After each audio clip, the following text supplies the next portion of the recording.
চিকিৎসকরা যখন এখানে পুলিশ একজনকে অ্যারেস্ট করেছে, তদন্ত চলছে, আজকে সিবিআইও হয়ে গেল, তো তাহলে কর্মবিরতি মানে হাজার হাজার লক্ষ মানুষ চিকিৎসা থেকে বঞ্চিত হচ্ছেন, মৃত্যুর খবর আসছে বিনা চিকিৎসায়। চিকিৎসক পেশাটা এতটাই গুরুত্বপূর্ণ, সেখানে কর্মবিরতি মানে মানুষের জীবন নিয়ে খেলা।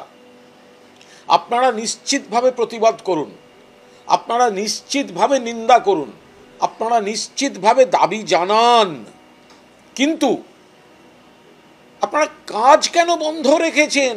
সিবিআই হয়ে যাওয়ার পরেও কর্মবিরতি কিভাবে হতে পারে?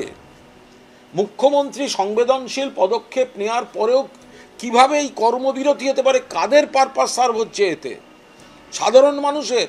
অবিলম্বে চিকিৎসকরা কর্মবিরতি তুলে নিয়ে রোগীদের চিকিৎসার ব্যবস্থা করুন অবিলম্বে। ইন্টার্ন হাউস স্টাফ পিজিটিরা কর্মবিরতি বহাল রেখেছে, কিন্তু এমার্জেন্সি এবং নন এমার্জেন্সি সার্ভিস আমাদের ফাংশনাল আছে।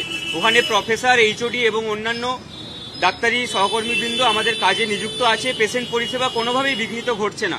যেটা ভুল মেসেজ বারবার পোর্ট্রে হচ্ছে যে এমার্জেন্সি পরিষেবা বিঘ্নিত আছে এবং রোগীর পরিজনরা কোথায় যাবে, এই কোশ্চেনটা যে উঠছে, এটার পরিপ্রেক্ষিতে বলতে চাই আমাদের এমার্জেন্সি পরিষেবা সবসময় খোলা আছে। 24x7 এমার্জেন্সি পরিষেবা এখনো চালু আছে।